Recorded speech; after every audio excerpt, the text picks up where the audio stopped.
So guys आज पनि हामीले क्रेजी रेडमी युट्युब च्यानलबाट एउटा सानो प्रोग्राम फेरि पनि चलाइरहेका छौँ।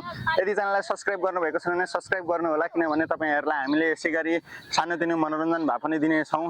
त्यसैले रिस राग चाहिँ मनमा कुनै टेन्सन नलिकन भिडियो हेर्नु होला, साथीभाइलाई सेयर गर्न नबिर्सनु होला, साथसाथै हाम्रो च्यानललाई सब्स्क्राइब गर्नु होला, लाइक गर्न पनि नबिर्सनु होला। यसै गरी हाम्रो म्युजिकल चेयर तपाईहरुले पनि सानामा हुँदा खेल्नु भएको होला, अथवा नियम त पक्कै पनि तपाईहरुलाई थाहा होला। त्यही पनि सबैजना हाम्रो टिमहरुलाई म के भन्न चाहन्छु भने हाम्रो बाहिरबाट कतै घण्टी बज्यो अथवा के आवाज आयो साइकलको घण्टी अथवा पूजा गर्दै गरेको घण्टी बज्यो भने तपाईहरुले इग्नोर गर्नु होला, किनभने तपाईहरुको बीचमा हाम्रो टिमबाटै एकजना घण्टी बजाउन बसिसक्नु भएको छ। उहाँले घण्टी कसरी बजाउनु भएको हुन्छ उहाँलाई ध्यान दिएर तपाईहरुले अगाडि यसरी घुम्नु पर्ने हुन्छ र नियममा तपाईहरुले हिँड्दै हिँड्दै पछाडी फर्केर पछाडी कुर्सीमा जस्तै यहाँ पुग्नु भएको छ भने यसरी पछाडी फर्केर कुर्सीमा बस्न पाउनु हुने छैन। त्यसैगरी वहाँनेरको कुर्सी खाली छ भने यसरी तपाईहरुले बीचबाट कटेर गएर कुर्सीमा बस्न पाउनु हुने छैन। तपाईहरु यसरी अगाडि घुमेरै मात्रै तपाईहरु त्यो कुर्सीमा पुग्नु पर्ने हुन्छ। तपाईहरु जति छिटो दौडिनु हुन्छ, जति छिटो अगाडि बढ्नुहुन्छ त्यसरी दौडिनु पर्ने हुन्छ। र सबैजनालाई म के भन्न चाहन्छु भने बिस्तारो ध्यानपूर्वक खेल्नु होला, कसैलाई लडेर चोटपटक लाग्ने तथा कुनै पनि गलत क्रियाकलाप हुने खालका कामहरु नगर्दिनु होला भन्न चाहन्छु। हाम्रो एउटा सभ्य र भव्य रूपमा हामीले सानो गाउँ ठाउँमा बसेर एउटा प्रोग्राम चलाइरहेका छौँ। सबैजनाको ध्यान केन्द्रित गरेर गेम प्रति तपाईहरु आबद्ध भएर खेल्नु होला। यसैगरी हाम्रो फर्स्ट प्राइज हामीले देखाइसकेका छौँ। फर्स्ट प्राइज, सेकेन्ड प्राइज र थर्ड प्राइज पनि हामीले देखाइसकेका छौँ। तपाईहरुले पनि देख्नु भएको होला। हामी जो फर्स्ट हुन्छ उहाँलाई फर्स्ट प्राइज र सेकेन्ड प्राइज, थर्ड प्राइज गरेर हामी तपाईहरुलाई प्राइज दिने भएका छौँ। साथीहरु, मैले लगभग तपाईहरुलाई नियम भनिसकेको छु, लगभग तपाईहरुलाई पनि नियम थाहा नै होला। त्यो कारणले गर्दा कृपया बिचमा बस्ने घण्टी बजाइदिने मानिस तपाई कृपया घण्टी बजाउन सुरु गरिदिनु होला। टिमहरु घण्टी सँगसँगै घुम्नु होला। तपाईलाई मन लागेको बेला तपाईले घण्टी रोक्न सक्नुहुनेछ, झुक्याउन सक्नुहुनेछ। सबैजना टिमहरु एकदम ध्यान भएर कुर्सीलाई समातेर बस्ने हो। कुर्सी कति बेला भ्याउँछु कति बेला बस्छु भनेर। हामीसँग 7 वटा कुर्सी छन् र तपाईहरु 8 जना हुनुहुन्छ।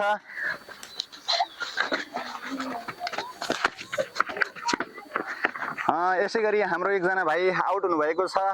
कृपया तपाई बाहिर टिमबाट हेरेर हेर्दिनु होला। सँगसँगै हाम्रो घण्टी बजाउने प्लिज तपाई घण्टी फेरि पनि बजाइदिनु होला। घुम्न थाल्नु। अब हामी एउटा कुर्सी निकाल्ने छौँ। तपाई कन्टिन्युअस एकछिन घण्टी बजाइदिनु होला। हामी कुर्सी मिलाउने कार्यक्रम गरिरहेका छौँ। कन्टिन्यू एकछिन बजाइदिनु होला। हामी एकछिन यो कुर्सीलाई आउट गर्ने छौँ। त्यसैगरी हामी कुर्सी मिलाउने छौँ। कृपया गेम खेल्नेहरू गेम खेलिरहनु होला। मिलाउने काम मेरो छ। हाम्रो कुर्सी मिलिसकेको छ।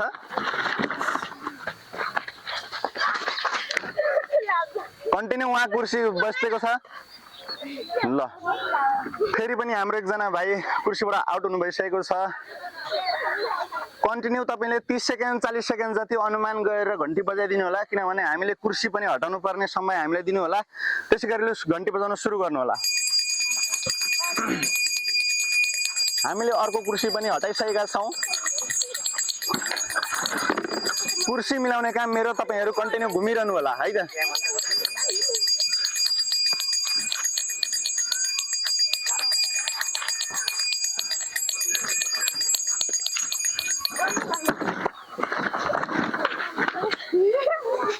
फेरि एकजना हाम्रो भाइ आउट हुनु भएको छ। अब हामीसँग हुनुहुन्छ 5 जना मात्रै। अब तपाईहरु देख्न सक्नुहुन्छ को फर्स्ट को सेकेन्ड भनेर। कृपया घण्टी सुरु गरिदिनु होला। हिँड्नु किन उभिनु भएको? आफूले जितेर अगाडि जान पाइयो त। हामीले अर्को पनि कुर्सी हटाइसकेका छौँ। तपाईहरु देख्न सक्नुहुनेछ। हिँड न हौ, हिँडिरहने हो। जो हिँड्ने त्यसलाई आउट गरिदिन्छु। फेरि आफूभन्दा अगाडिको कुर्सीलाई ध्यान दिएर हिँड्ने हो। ल यसैगरी एकजना भाइ फेरि पनि आउट हुनु भएको छ। तपाईहरु देख्न सक्नुहुनेछ। कृपया फेरि घण्टी बजाइदिनु होला। हामीसँग अब 4 वटा कुर्सी रहेको छ। हामी एउटा कुर्सी फेरि पनि हटाउने भइरहेका छौँ।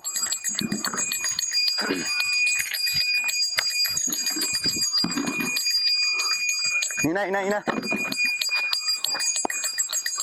तपाईहरु देख्न सक्नुहुनेछ गेम चलिरहेको छ।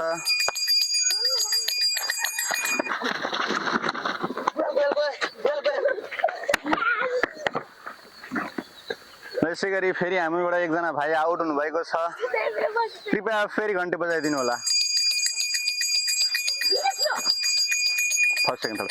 अब जो पनि हुनुहुन्छ एकछिन कन्टिन्यू तपाईँ घन्टी बजाइरहनु होला, लगभग 1-2 मिनटसम्म जति बजाउनु होला, हामीले यहाँ केही बोल्नुपर्ने हुन्छ।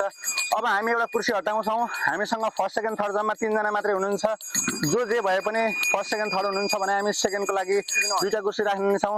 तपाईँहरू देख्न सक्नुहुनेछ, कृपया घुमिरहनु होला, उभिने ओर्ने नगरिदिनु होला।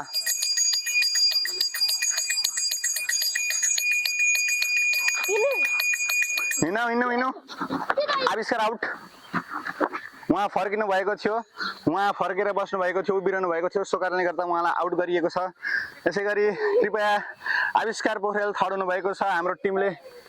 हाम्रो टिमले नाम लेखिदिनु होला। त्यसै गरी घुमिरहँदै घन्टी बज्न रोकिसकेपछि तपाईँहरू पनि ध्यान दिएर सुन्नुहोस्, घुम्दा घुम्दै घन्टी बजेर रोकिसकेपछि बिचबाट जहाँ पायो त्यहाँ तपाईँहरू जान पाउनुहुन्न। हामीले यहाँ रेखा कोरिसकेका छौँ, क्यामेरामा देखेको छ कि छैन, क्यामेराम्यान कृपया हेरिदिनु होला, नोटिस गरिदिनु होला। सँगसँगै तपाईँहरू घुमिरहेकोमा बिचबाट तपाईँहरू आएर कुर्सीलाई तानेर बस्न पाउनुहुने छैन। जतिसक्दो अगाडि आएर यही बाटोबाट तपाईँहरू यहाँबाट यसरी गएर कुर्सीमा बस्नुपर्ने हुन्छ। जो बस्नुहुन्छ उहाँ फर्स्ट हुनुहुन्छ भने जो बस्नुहुन्न उहाँ सेकेन्ड हुनुहुन्छ। यसरी नै अहिलेसम्म अडिदिनु भयो, रमाइलो बनेर खेलिदिनु भयो। कृपया घन्टी बजाइदिनु होला।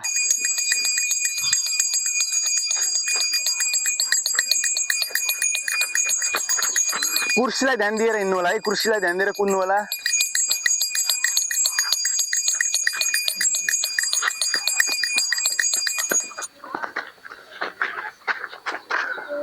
ल अविनाश भाइ कुर्सीमा बस्नु भएको छ।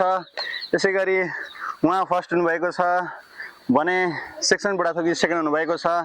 अब हामी कार्यक्रमको अन्त्य आइसकेका छौँ। अब हामी पुरस्कार वितरण गर्नेछौँ, तपाईँहरू देख्न सक्नुहुनेछ। धन्यवाद। तो गाइज हाम्रो कार्यक्रमको अन्त्यमा आइसकेका छौँ। अब हाम्रो पुरस्कार वितरण कार्यक्रम बाँकी रहेको छ। हामी पुरस्कार वितरणको लागि सृजना बहिनीलाई अगाडि आइदिनु हुन विनम्र अनुरोध गर्दै फर्स्टलाई फर्स्ट, सेकेन्डलाई सेकेन्ड, थर्डलाई थर्ड पुरस्कार दिनको लागि अनुरोध गर्दछु। यसै गरी म यहाँ क्यामेराबाट बाहिरिन्छु। हस्त, धन्यवाद। जय नेपाल। हाम्रो बाहिरी टिमबाट जोरदार ताली गरिदिनु होला। र यसै गरी सेकेन्डलाई पनि पुरस्कार वितरण भइसकेको छ, जोरदार ताली गरिदिनु होला। र यसै गरी थर्ड प्राइज पनि हाम्रो वितरण भइसकेको छ, जोरदार ताली गरिदिनु होला। Like, comment, share, subscribe.